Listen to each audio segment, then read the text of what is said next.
Hi, I'm Aoife Devitt, and welcome to Fiftyfaces TV.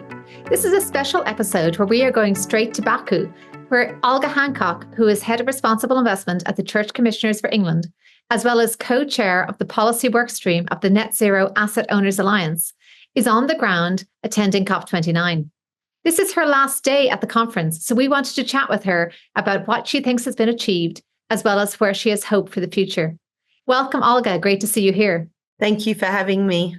So we know that you were on your last day there in Baku. Can you tell us what has been achieved to date, do you think, at this conference so far? Let's see what's been achieved. On the first day, they got an agenda. That doesn't sound like a big achievement, but I've been at these conferences before where the agenda's taken the entire week to achieve.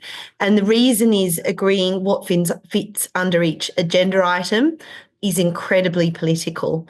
And there can often be a large north-south divide. So I was in the opening plenary session on Monday morning, which was fantastic. Both the COP chairs, COP28 and COP29 chair spoke, as well as Simon Steele.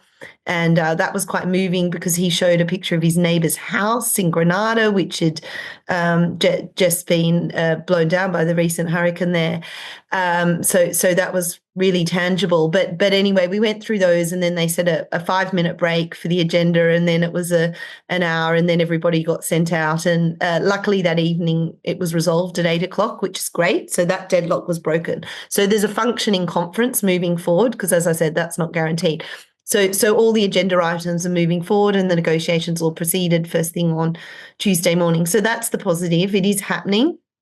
And there's a lot of determination around all the different delegations to get it done. So I've spent the week, as you said, with the Net Zero Asset Owner Alliance policy workstream, engaging with some of the key delegations and some of the heads of delegation at the conference to provide input on behalf of the Net Zero Asset Owner Alliance. And, they all very tangibly want to get this done this time to resolve some of these key issues. And looking forward, what do you think some of the outcomes of this conference is likely to be?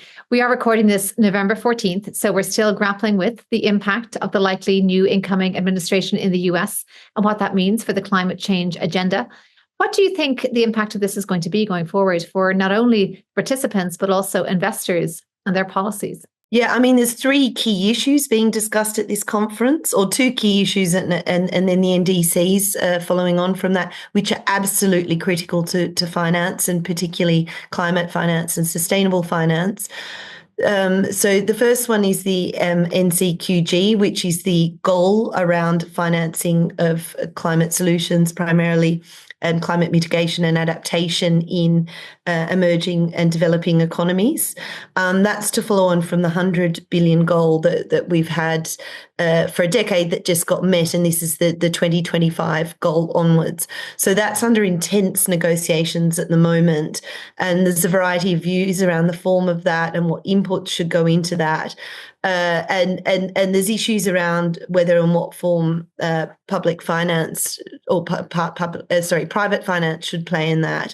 There's already the commitment there for public finance. So a lot of the developed countries are putting forward the proposal that this goal could be expanded if private finance is included as part of that definition, and there's the ability to leverage in private finance. So that's one of the key issues. And then the second one is around Article 6 of the Paris Agreement. That's the section of the Paris Agreement that relates to international carbon markets and how they should operate. That's actually been negotiated constantly since 2015, and that still hasn't been resolved, but they're very much hoping for the resolution of that at this conference. And for investors, really would like to see a clear functional carbon market to support global decarbonisation efforts. So that's very important to investors as well. And then the third thing is the NDCs. So they need to be submitted by February next year. So these are the national national commitments out till 2035, which is the critical decade for action on climate change and transitioning the global economy to a clean economy. So the NDCs largely rest on the outcomes of both the finance goal and the carbon markets negotiations, because they'll both build trust between developed and developing countries to enable ambitious NDCs to be submitted, but also they form the architecture to move that forward. And that is, of course, very encouraging to have that kind of clarity going forward, because I know as an allocator myself, when we are developing products around, say, things like forestry or other nature-based solutions, that there is a little bit of hesitance around the carbon trading component because of perhaps a lack of reliability or credibility around some of this. So anything that can bolster that is likely to give investors more clarity and certainly more conviction going forward.